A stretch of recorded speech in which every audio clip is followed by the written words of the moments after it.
Assalamualaikum warahmatullahi wabarakatuh. Perkenalkan, kami dari kelompok 24. Di sini kami akan mempresentasikan ataupun memaparkan hasil diskusi kami terhadap UMKM yang sudah kami interview, yaitu Semanis Itu di Kota Semarang untuk tugas dari studi kelayakan bisnis dengan dosen pengampu Ibu Suharti dengan judul Perkembangan UMKM Kuliner Semanis Itu di Kota Semarang. Sebelumnya perkenalkan, saya Habib Hafizon selaku moderator dan rekan saya. Saya Aldo Fredika, NIM 248. Dan rekan saya Fadil Muhammad Syafri Saputra, NIM 419. Dan saya sendiri dengan NIM 264. Baiklah, langsung saja masuk ke dalam inti materi yang akan disampaikan oleh rekan saya pada slide berikutnya. Oke, pertama ada latar belakang yang mana pertumbuhan ekonomi di Indonesia pada saat ini itu didominasi oleh UMKM atau usaha mikro kecil dan menengah sebagai penggerak perekonomian Indonesia, terutama di Kota Semarang. Perkembangan bisnis terutama di Semanis itu sangat pesat, yang mana sebagai untuk inovasi dan juga produk dan pemasaran digital. Nah, oleh karena itu, studi kelayakan bisnis ini penting atau perlu dilakukan untuk menilai seberapa potensi dan juga layaknya dari pengembangan usaha dari usaha yang kita ambil, yaitu Semanis Itu. Selanjutnya yang kita bahas dari rumusan masalah, pertama untuk mengetahui profil dan juga gambaran umum terkait UMKM Semanis Itu. Selain itu, untuk menilai kelayakan dari UMKM Semanis Itu jika dilihat atau ditinjau dari aspek operasional, pemasaran, SDM, keuangan, aspek hukum, legalitas, lingkungan, dan juga sosial. Selanjutnya ada metode pengumpulan data. Jadi pada saat kita melakukan wawancara, kita mengumpulkan data melalui yang pertama dengan wawancara dengan pemilik usaha. Kebetulan kemarin pemilik usahanya nggak ada, jadi kita dengan salah satu karyawannya. Yang kedua ada observasi lapangan. Yang ketiga ada dokumentasi. Yang terakhir yaitu studi pustaka dengan pengambil dari jurnal-jurnal terkait. Selanjutnya ada profil UMKM. Sebelum Semanis ini berkembang begitu pesat, dulunya pada tahun 2019, Bapak Wawan selaku owner dari Semanis Itu berjualan kecil-kecilan berjualan mochi.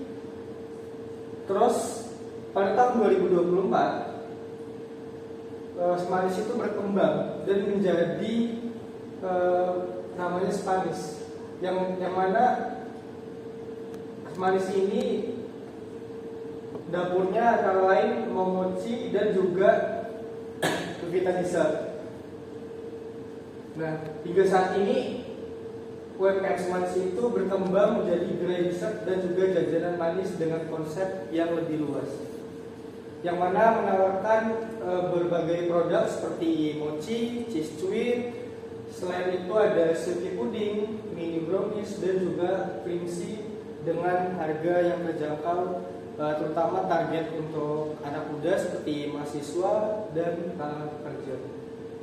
Usaha ini karyawannya total memiliki 9 karyawan, yang mana untuk paymentnya atau pembayarannya itu bisa dilakukan secara tunai dan juga melalui QRIS. Dan juga Semanis Itu aktif memasarkan produknya melalui Instagram dan TikTok, yang mana TikTok itu adalah Semanis Itu Semarang, bisa dilihat di TikTok dan juga di Instagram. Selanjutnya untuk produknya akan dibacakan oleh rekan saya. Selanjutnya itu ada produk yang ditawarkan. Nah, produknya ini merupakan salah satu produk unggulan dari mereka, ada mochi. Nah, mochi ini memiliki beberapa series. Yang pertama ada series dari buah, dan yang kedua ada cookies and cream. Nah, adapun series buah itu memiliki 7 series. Nah, jadi teman-teman bisa langsung pilih dari series apa aja. Kemudian dengan series ada 5 series dengan cookies and cream, yaitu series dari cookies-cookisan. Selanjutnya yang baru viral nih, ada Dubai Chewy Cookie, merupakan salah satu produk baru dari mereka yang sekarang juga lagi naik daun di brand semanis itu. Selain itu ada mini brownies, kemudian ada cheese squid dan silky pudding dengan berbagai rasa, sehingga pelanggan tidak hanya bosan dan tidak bosan dengan untuk menu yang itu aja.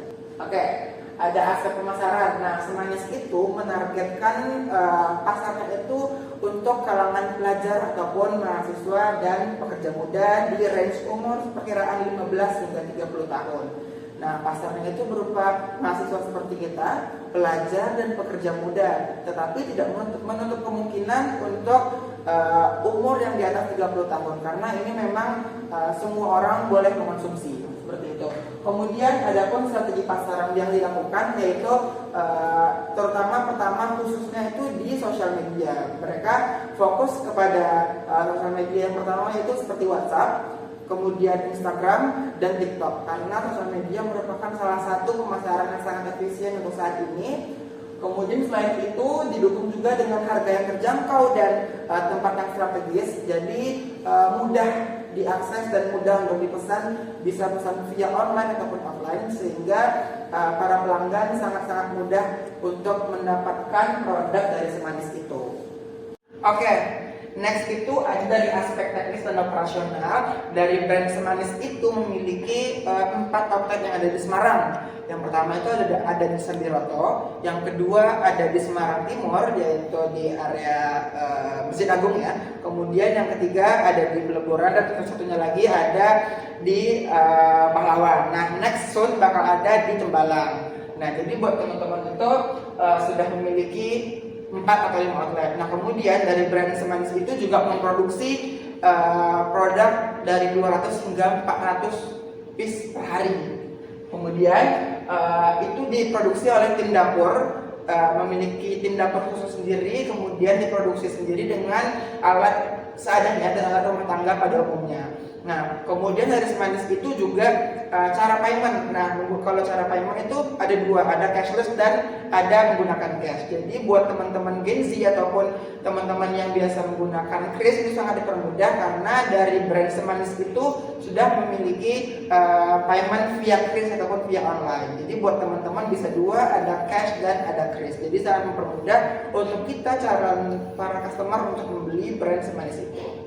Oke, next kita masuk pada aspek manajemen dan SDM. Nah, usaha Semanis itu dikelola oleh Bapak Wawan dengan dibantu 9 karyawannya, yang dimana 4 orang berada di masing-masing outlet, kemudian sisanya berada di bagian produksi. Kemudian untuk rekrutmen sendiri, beliau Bapak Wawan menggunakan sistem referensi dari orang-orang terdekat, yang dimana mereka sudah dipercaya ataupun bisa memiliki potensi untuk melariskan dagangannya. Dan kemudian karyawan juga mendapatkan pelatihan internal dari Bapak Wawan sendiri, dari segi produksi, marketing, kemudian dari aspek keuangan juga itu dari Bapak Wawan sendiri. Nah, untuk aspek keuangannya sendiri kita mendapatkan informasi dari Pak Wawan dengan perhitungan usahanya itu dimulai dari modal pribadi Pak Wawan sekitar 1 sampai 2 juta. Nah, kemudian dari perhitungan kita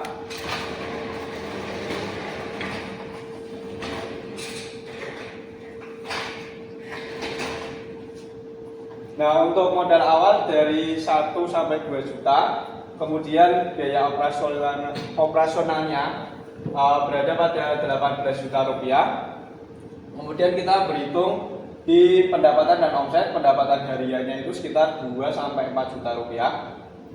Pendapatan hariannya kita ambil di estimasi 26 hari kerja ya. Jadi pendapatan bulanannya sekitar 52 juta sampai 104 juta rupiah, dengan net profit atau laba bersih di 34 juta rupiah. Nah, untuk perhitungan BEP-nya, estimasi BEP unit, kita cari biaya variabelnya yaitu Rp5.000, kemudian perhitungan BEP-nya dari biaya operasional 18 juta rupiah dibagi dengan biaya variabel, kita ambil rata-rata untuk penjualan hariannya per pieces itu Rp10.000 dikurangi dengan Rp5.000. Jadi kita dapat 3.600 unit per bulan dengan rata-rata hariannya adalah 139 pieces per hari. Dan kapasitas produksi dari semanis itu dia di angka 200 sampai 400 unit per hari. Jadi di usaha Bapak Wawan ini yang semanis itu dia sudah berada pada titik impas ataupun sudah BEP. Kemudian kita masuk di aspek hukum dan legalitas. Nah, semanis itu telah memenuhi legalitas dengan usaha ini sudah mendapatkan NIB dan sudah mendapatkan sertifikat halal. Nah, kalau kelengkapan dari aspek legalitas ini bisa menambah keuntungan dari semanis itu untuk ekspansi bisnis ke lebih besar. Misalkan dia mendapatkan pesanan dari perusahaan-perusahaan ataupun pesanan partai besar. Karena dalam partai besar juga harus mendapatkan NIB untuk kelayakan bisnisnya. Oke, kesimpulannya adalah bahwasanya brand Semanis itu merupakan salah satu brand makanan dessert kuliner di UMKM Semarang dan merupakan salah satu dessert yang sangat digemari oleh masyarakat umumnya, para Gen Z dan pelajar ataupun mahasiswa. Dan dilihat dari aspek-aspek yang sudah kita sampaikan tadi bahwasanya Semanis itu merupakan salah satu yang sudah mencapai titik impas ataupun titik BEP sehingga masih bisa berkembang hingga ke depannya. Tadi kita telah sampaikan yang awalnya hanya 1 outlet sekarang sudah berkembang hingga 4 outlet dan mau 5 outlet jadi harapannya Semanis itu bisa berkembang hingga berkembang lebih besar seperti itu. Kemudian itu saja yang dapat kami sampaikan. Kami dari kelompok 24 mengucapkan terima kasih buat teman-teman yang sudah menonton video ini. Kita tutup. Assalamualaikum warahmatullahi wabarakatuh. Baik.